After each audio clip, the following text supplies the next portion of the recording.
Guinea-Bissau, a small West African nation with a big story behind its name. But why did it need two words instead of one? It's a question that opens up a fascinating history of exploration, colonialism, and the birth of a new identity. If you look at a map of Africa, you'll find Guinea-Bissau nestled on the Atlantic coast, a beautiful country of rivers, islands, and mangrove forests. It's bordered by Senegal to the north and Guinea to the south and east. Its neighbors are a clue to the first part of this puzzle. The name seems a bit long, a bit specific, doesn't it? It's not just Guinea, it's Guinea-Bissau. And that addition, that second word, tells a powerful story about how this nation chose to stand apart from the crowd and define itself on its own terms after centuries of outside influence. To understand the name, we first need to understand the place. Guinea-Bissau is a mosaic of over 80 islands, including the stunning Bijagos Archipelago, a UNESCO biosphere reserve. The mainland is a low-lying coastal plain, crisscrossed by winding rivers that have shaped life here for generations. This unique geography has created a rich tapestry of cultures and traditions, with people living in close harmony with the natural world. It's a place where the rhythm of the tides can feel more important than the ticking of a clock. This connection to the land and sea is fundamental to the nation's spirit, and it's a spirit that fought hard for the right to choose its own name and write its own future, moving beyond a simple label given by outsiders. The story of the name Guinea-Bissau is not just a lesson in geography, it's a journey through time. It takes us back to an era when European powers were drawing lines on maps, often with little regard for the people who already lived there. These lines and the names they assigned had lasting consequences, creating confusion and sometimes erasing local identities. Guinea-Bissau's decision to adopt its double-barreled name was a deliberate act of clarification. It was a way of saying to the world, "We are here, we are unique, and we will not be mistaken for anyone else." It's a declaration of sovereignty that's embedded right there in the country's official title, a permanent reminder of its path to freedom. So let's break it down. We have two parts, Guinea and Bissau. Each has its own story. The first part, Guinea, connects the country to a much larger historical and geographical region. It's a name that echoes across West Africa, shared by its neighbors and rooted in centuries of interaction between Africa and the wider world. The second part, Bissau, is local. It's specific. It anchors the country to its capital city, a place that was central to its colonial past and became the heart of its independent future. Together, these two words create a name that is both regional and national, historical and modern. It's a name that tells you everything you need to know about where this country came from and what it stands for today. So where did the word Guinea even come from? It's a term with deep roots in North African history. Long before European ships arrived, the name was already in use. It is widely believed to come from the Berber language, specifically the word Agana, which roughly translates to land of the black people. Berber traders, who for centuries traversed the vast Sahara Desert, used this term to describe the lands and the peoples they encountered south of the desert. This name was a geographical marker, a way of distinguishing the sub-Saharan regions from their own homelands in the north. It was a name born from observation and trade, long before it appeared on any European map. When Portuguese explorers began sailing down the West African coast in the 15th century, they didn't invent the name, they adopted it. They likely heard it from the Arab and Berber merchants they met along the way. For these Portuguese seafarers, Guinea became a convenient shorthand for the entire stretch of the West African coastline they were slowly discovering.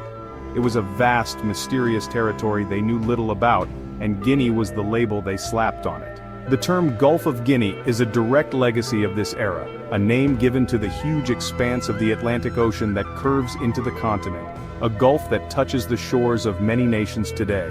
The name quickly became associated with the immense wealth that Europeans believed the region held, particularly gold. The promise of riches drove more and more ships south, and the Guinea coast became famous in the capitals of Europe. Different sections of the coast were even given names based on their primary trade goods: the grain coast for pepper, the ivory coast, the gold coast, and the slave coast. The name Guinea itself became synonymous with this entire enterprise of trade and, tragically, exploitation.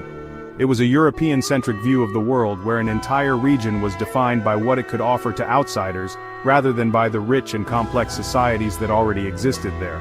Over time, Guinea evolved from a vague geographical description into a political one.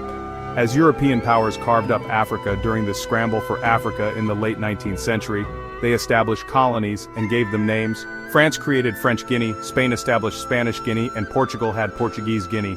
The name became a colonial prefix, a label that attached an African territory to its European ruler. It was no longer just a region, it was a collection of possessions. This colonial legacy is the direct reason why the name Guinea is so common in this part of the world, setting the stage for the confusion that would follow. Imagine you're at an international event, and you introduce yourself as being from Guinea.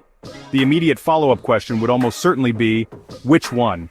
This is the exact problem that the name Guinea created. After the wave of independence movements swept across Africa in the mid-20th century, several new nations emerged with Guinea in their names. The first was the former French Guinea, which achieved independence in 1958 and simply called itself the Republic of Guinea. This is the country most people think of today when they hear the name, and it happens to be Guinea Bissau's southern neighbor, making the potential for mix-ups even greater. But the confusion doesn't stop there. Further south, along the Central African coast, is another country, Equatorial Guinea. This nation was formerly the colony of Spanish Guinea. When it gained independence in 1968, it chose a name that reflected its geographical position close to the equator, but it kept the Guinea to honor its regional identity. So now we have two independent African nations named Guinea and Equatorial Guinea. For mail services, international diplomats, and even sports commentators, this was a recipe for confusion. It was a simple case of too many countries sharing a very similar name in the same part of the world. And just to make things even more interesting, the name Guinea even traveled across the globe.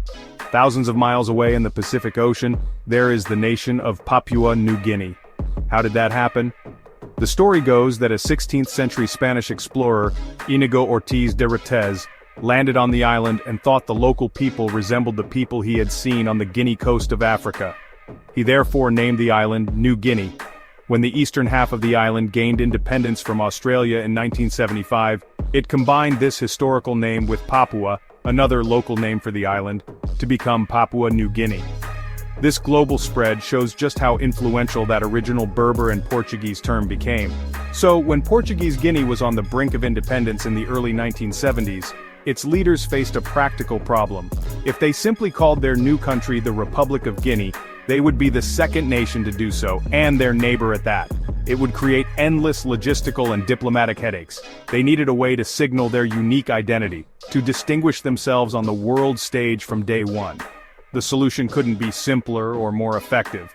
They decided to add a second word to their name, a word that was deeply connected to their own history and their struggle for freedom. This practical decision would come to define the nation's identity. Section 4. Bissau, the heart of the nation. The solution to the Guinea problem was found in the name of the nation's capital city, Bissau. Adding Bissau to Guinea was a stroke of genius. It was simple, clear, and uniquely theirs. But the city of Bissau is much more than just a convenient addition to the country's name. Its history is deeply intertwined with the story of the nation itself, from its beginnings as a small trading post to its role as the center of colonial power, and finally the capital of an independent state. The city stands on the Guiba River estuary, a strategic location that has made it a hub of activity for centuries. Its story is the story of Guinea-Bissau in miniature. Bissau was founded by the Portuguese in 1687. They saw its potential as a fortified port and a center for trade.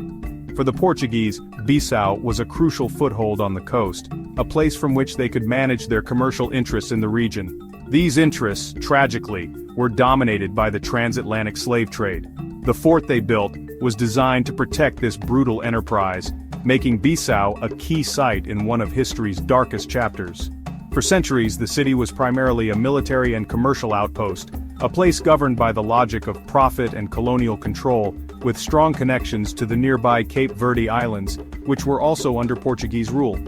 It wasn't until 1941 that the Portuguese colonial administration officially moved the capital of Portuguese Guinea from the city of Balama to Bissau. This move cemented Bissau's importance. It became the administrative, commercial, and political heart of the colony. The city grew, with new infrastructure, government buildings, and residential areas being built to serve the colonial government. However, this development was largely for the benefit of the Portuguese colonists. The indigenous African population often lived in separate, less developed neighborhoods, experiencing the inequalities of the colonial system firsthand. Bissau became a city of stark contrasts, a symbol of the colonial power that the people of Guinea-Bissau would soon rise up against. This history is precisely why the choice of Bissau was so powerful. By the time of the independence struggle, Bissau was the undeniable center of the country. It was the seat of the colonial government that the liberation movement was fighting to overthrow. By putting Bissau in the country's name, the new leaders were not just choosing a geographical marker, they were making a statement. They were claiming the very heart of the former colonial project as their own. It was an act of reappropriation, transforming a symbol of colonial dominance into a symbol of national freedom and sovereignty. The name Guinea-Bissau forever links the nation's identity to its capital city. Section 5. From Portuguese colony to independent state. The journey to independence for Guinea-Bissau was a long and arduous one. Portugal was one of the first European powers to arrive in Africa, and one of the very last to leave.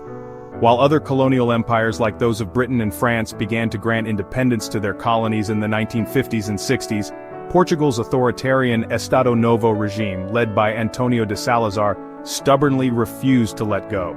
The government in Lisbon insisted that its African territories were not colonies but overseas provinces of Portugal, integral parts of a single nation. This refusal to decolonize set the stage for a bitter and protracted conflict.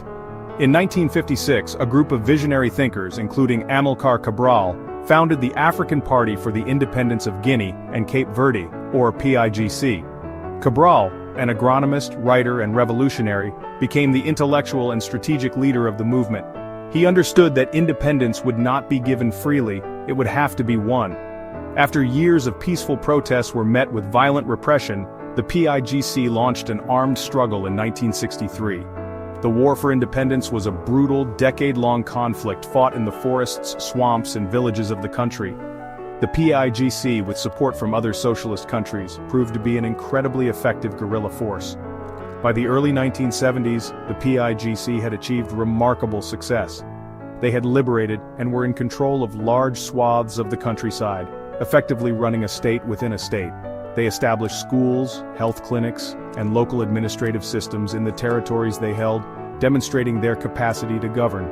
In these liberated zones, they were already building the foundations of a new, independent nation. On September 24, 1973, even while the war was still ongoing and the Portuguese still held the capital Bissau and other major towns, the PIGC took a bold and historic step. They unilaterally declared the independence of the Republic of Guinea-Bissau. This declaration was a powerful political move. It was immediately recognized by dozens of countries around the world, putting immense international pressure on Portugal. The tide was turning. Tragically, Amilcar Cabral was assassinated in January 1973, just months before the declaration, and did not live to see his dream fully realized. However, his vision endured. The final piece of the puzzle fell into place in April 1974, when a military coup in Portugal, known as the Carnation Revolution, overthrew the authoritarian regime. The new democratic government in Lisbon quickly moved to end the colonial wars and grant independence to its African colonies. On September 10, 1974, Portugal officially recognized the independence of Guinea-Bissau, and the last of its troops departed. Section 6. A name forged in freedom. With independence finally secured, the choice of the country's official name became a top priority. The leaders of the newly sovereign state, carrying forward the vision of Amilcar Cabral, knew they needed a name that was both practical and meaningful. As we've seen, simply calling the country Guinea was not an option. It would have caused immediate confusion with their neighbor, the Republic of Guinea, which had been independent since 1958. The new nation needed to carve out its own distinct space on the map and in the minds of the global community. The name had to be a clear marker of its unique identity from the very beginning. The decision to combine Guinea with Bissau was elegant and deeply symbolic. Guinea honored the country's place within the wider West African region and its shared history with its neighbors. It acknowledged the geographical reality and the historical name that had been used for centuries, even if it had colonial overtones.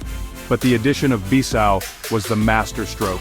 It grounded the new nation in its own specific territory, pointing directly to the capital city that was the heart of its administration and the ultimate prize of the liberation struggle. It was a name that looked both outward to the region and inward to its own national center. This choice was a powerful act of self-definition. In the wake of colonialism, many newly independent nations chose to shed their colonial names entirely, opting for pre-colonial names to reconnect with their ancient history.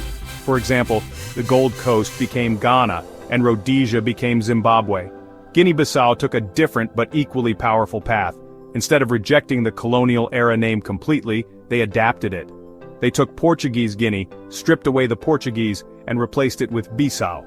This act symbolically replaced the colonizer with the national capital, a clear statement that power now resided with the people of Guinea-Bissau, not with a distant European government.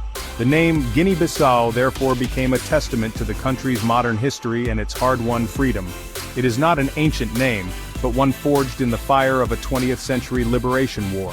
It tells the story of a people who fought for their right to self-determination and then thoughtfully chose a name to represent their new reality. It's a name that says, we are part of the historic Guinea region, but we are distinct. We are the nation whose heart is Bissau. It encapsulates a journey from a colonized territory known as Portuguese Guinea to a free and sovereign nation known as the Republic of Guinea-Bissau.